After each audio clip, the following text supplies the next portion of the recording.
12월 29일입니다. 가르침 안에 머물라라는 제목으로 요한 2서 7절부터 13절까지 말씀입니다. 사도 요한은 바로 앞에서 택하심을 받은 하나님의 자녀들이 서로 사랑해야 되는데 그 이유는 그것이 바로 하나님의 계명을 따르는 것이기 때문이다 라고 말했어요. 이어서 오늘은 또 다른 이유를 이렇게 말합니다. 속이는 자들이 세상에 많이 나타났기 때문이다. 그러니까 속이는 자들이 세상에 많이 나타났기 때문에 서로 사랑해야 된다. 그런 뜻입니다. 그러면 이 속이는 자들이라고 하는 것은 영지주의자들, 이단들을 말하죠. 예수 믿고 죄 용서 받으면 완전한 자유를 얻었기 때문에 성도들이 주님의 계명을 꼭 따라야 될 필요가 없다. 그렇게 가르치는 거예요. 그러니까 한마디로 서로 사랑하지 않아도 된다. 이런 식으로 성도들을 미혹하는 것입니다. 자, 그런데 그런 자들이 많이 나타났다고 그래요. 그러니까 오늘날도 사실은 이 이단들이 참 신천지 같은 이단 점점 좀 많아지고 있어요. 이것은 바로 그때나 지금이나 같은 세태였다고 볼 수 있습니다. 자, 그들은 결국은 예수님께서 육신을 입고 오셨다는 것을 부인하는 거예요. 그러니까 사도 요한은 앞에서 요한일서 4장 1절 2절에서 이렇게 말했죠.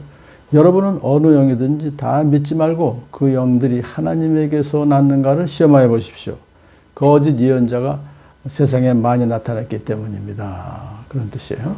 그 여러분은 하나님의 영을 이것으로 알 수 있습니다. 곧 예수 그리스도께서 육신을 입고 오셨음을 시인하는 영은 다 하나님에게서 난 영입니다.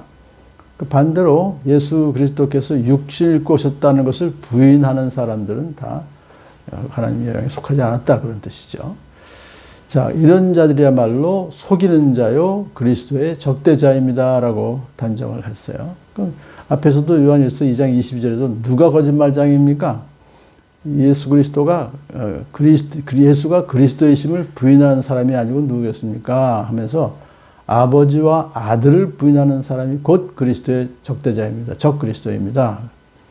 그런 것이죠. 그런데 그 적그리스도의 사역은 예수님을 믿음으로 말미암아 하나님 아버지와 교제가 회복되었는데 그것을 파괴하는 것이죠. 그래서 다시 멸망의 길로 가게 하는 그런 짓을 하고 있다 되겠죠. 자, 이어서 사도 요한은 수신자들에게 그런 지금으로 말하면 이단에게 넘어가지 말라고 경고합니다. 여러분은 스스로 삼가서 우리가 수고하여 맺은 열매를 잃지 말고 충분히 보상을 받을 수 있도록 하십시오. 포상을 받을 수 있도록 하십시오. 그렇게 말해요.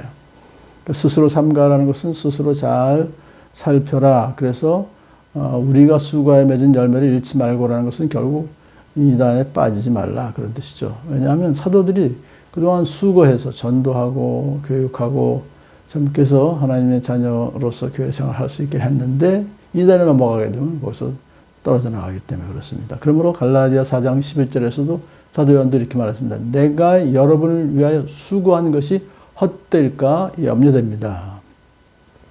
그러면서 충분히 보상을 받을 수 있도록 하십시오라고 하는 것은 사도 요한이 충분히 보상을 받을 수 있도록 해달라는 것은 하나님께서는 당신의 자녀들이 진리와 사랑 안에서 다른 사람을 사랑하는 것에 대해서 영생이라는 완전한 포상을 하시죠. 그런데 이 상은 우리의 공로로 획득한 것이 아니라 순수하게 하나님의 은혜로 주어지는 것입니다.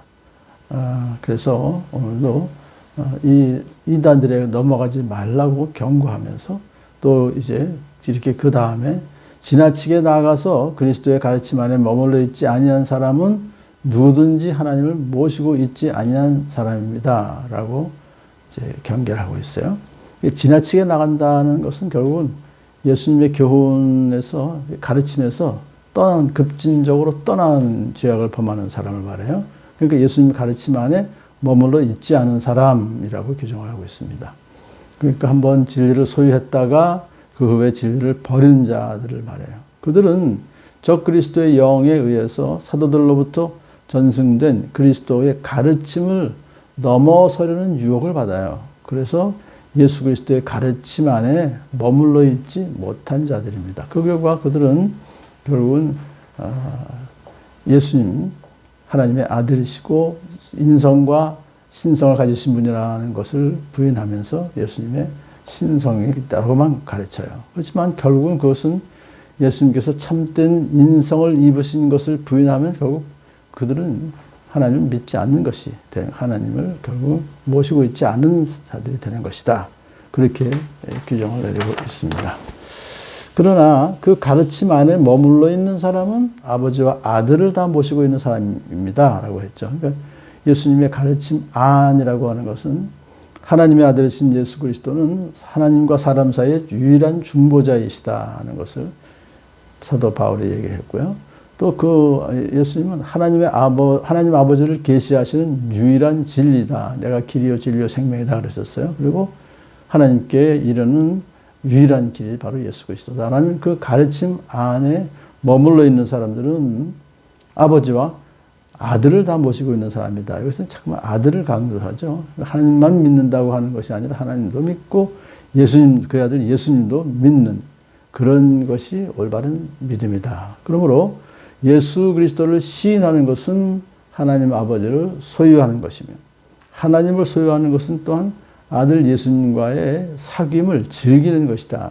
이것이야말로 참된 믿음이다. 그렇게 볼 수 있습니다.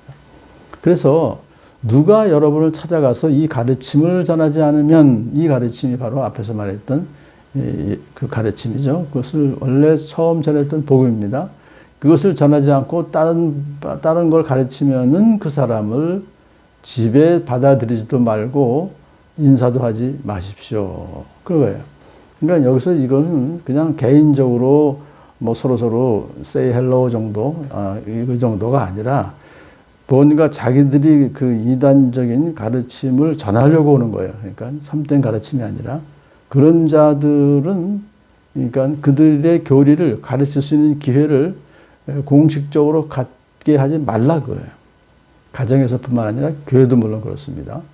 그래서 이렇게 더 강경하게 말합니다. 인사도 하지 말라. 이것은 처음에 뭐 환대도 하지 말고 참 친절하게 하지 말고 갈 때 또 뭐 잘 가라 이런 소리도 하지 말라. 딱 그냥 아주 엄격하게 환영의 표현을 공식적으로 공개적으로 하지 말라 그런 뜻입니다. 그러므로 이제 그런 자들에 대해서는 인사도 하지 말라는 것은 이렇게 사도 바울은 얘기했죠. 여러분이 배운 교훈을 거슬러서 분열을 일으키며 올무를 놓는 사람들을 경계하고 멀리하십시오. 그 사람들하고 아예 얼굴을 마주하지 않을 수는 없습니다. 하지만은 적어도 자기들이 이단 사설을 얘기하려고 하면 딱 자르고 엄격 단호하게 물리치라는 그런 뜻으로 말해요. 왜냐하면 그에게 인사하는 사람은 그가 하는 악한 일에 동참하는 것이다. 괜히 조금 친절하게 대했다. 결국은 그 일에 자기가 동참하게 되는 결과를 낳기 때문에 이 악한 일이라는 것은 결국 뭡니까? 영혼들을 영원한 파멸에 이르게 하는 악한 일이니까요. 그래서 예수 그리스도를 부인하며 하나님의 사람들을 빼앗아 가려는 그 거짓 가르침을 하는 그들을 돕는 그런 일에 조금이라도 관여하지 않고 오직 예수 그리스도의 가르침 안에 머물러서 이웃을 사랑하는 저와 여러분 되기를 축복합니다.